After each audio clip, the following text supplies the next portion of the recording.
यीशु मसीह असली में कौन है और उनका और मेरा आपस का रिश्ता क्या है।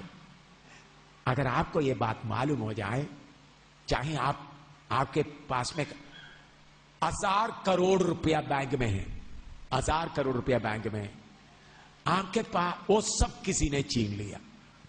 आपके पास इतना बड़ा कोटियां हैं, बड़ा बड़ा कोटी, करोड़ों करोड़ों, दिल्ली जगह जगह में आपका कोटियां, वो भी किसी ने छीन लिया, जल गया।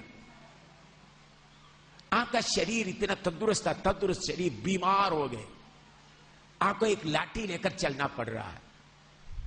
पहले आप एयर कंडीशन मकान में सो रहे थे, अभी आपको मकान नहीं, कुछ नहीं, पेड़ के नीचे सो रहा है। मक्खी आकर आपके मुंह में बैठता है, पांव में बैठता है।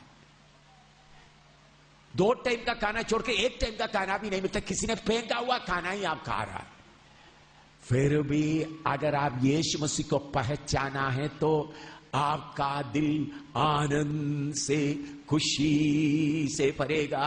आप इतना आनंद से आपका जीवन बिताएगा।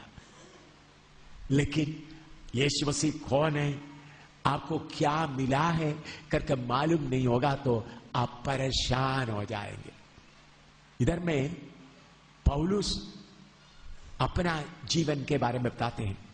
पौलुस का कहानी आपको काफी लोगों को मालूम है। उस समय से का सबसे बड़ा पढ़ा लिखा आदमी था, क्योंकि उन्हीं दिनों में आज के जैसा कॉलेज और यूनिवर्सिटी नहीं होता था। बड़े अमीर लोग गुरुकुल या जो बड़े बड़े पंडितों के घर में लोगों को भेजता है, उधर जाकर बैठकर उधर रहकर सीखते हैं। ऐसा सीखने के लिए बहुत थोड़ा ही लोगों को मौका मिलता, बहुत अमीर लोगों को यह मौका मिलता है। पौलुस उस वक्त का बड़ा स्कॉलर गमालिएल उनके पास, उनके घर में रहकर सीखता था। दूसरा, पौलुस के घर के लोग शिपिंग बिजनेस, जहाज पूरा चलाते, उनका अपना जहाज होता था। उन्हीं दिनों में ट्रेन नहीं था, ट्रक नहीं था, बस नहीं था। जो समुद्र को जहाज के द्वारा कंट्रोल करता है, धन संपत्ति पूरा उनका ही होता था, बिजनेस पूरा उनका ही होता था। आजकल एरोप्लेन है, हमारे घरों में एरोप्लेन होता है, लेकिन कुछ लोगों के, हमारे घरों में कार होता है, लेकिन कुछ लोगों के घर में ही एरोप्लेन होता है। हिंदुस्तान में कितने लोगों के घरों में अपना एरोप्लेन है मुझे मालूम नहीं। अमेरिका में मैंने देखा कई लोगों का एरोप्लेन देखा। पौलुस ऐसा आदमी था, उनके अपना जहाज था। और दूसरा, रोमी सिटीजन बनना, उस वक्त सारे दुनिया में रोमी हुकूमत चलता था। वो एक स्पेशल स्टेटस है, उनको पुलिस अरेस्ट नहीं कर सकता, लेकिन उनको लोगों को अरेस्ट करवा सकता, ऊंचा दर्जा। उसके अलावा उस समय का इस्राएली धर्म का सन्निधि जो कंट्रोल करने वाला, उसका मेंबर था। यीशु मसीह के नाम से प्रचार करने वालों को मार डालने वाला था।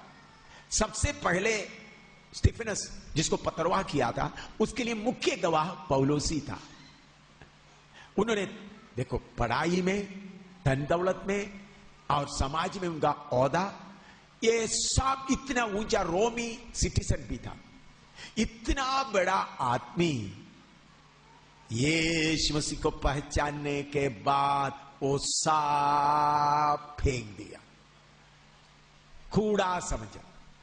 उन्होंने बोलते हैं, यीशु मसीह के पहचान के उत्तमता के कारण मैं सब बातों को हानि समझता हूं, सबको मैं कूड़ा समझता हूं। तो मेरे प्यारों, इन्हीं दिनों में आपको कौन मिला है, आपका रिश्ता किसके साथ हुआ है, किसके साथ आपका संबंध हुआ है, ये बात आपका मन में मालूम होगा तो आपका दिल इतना आनंद से भर जाएगा।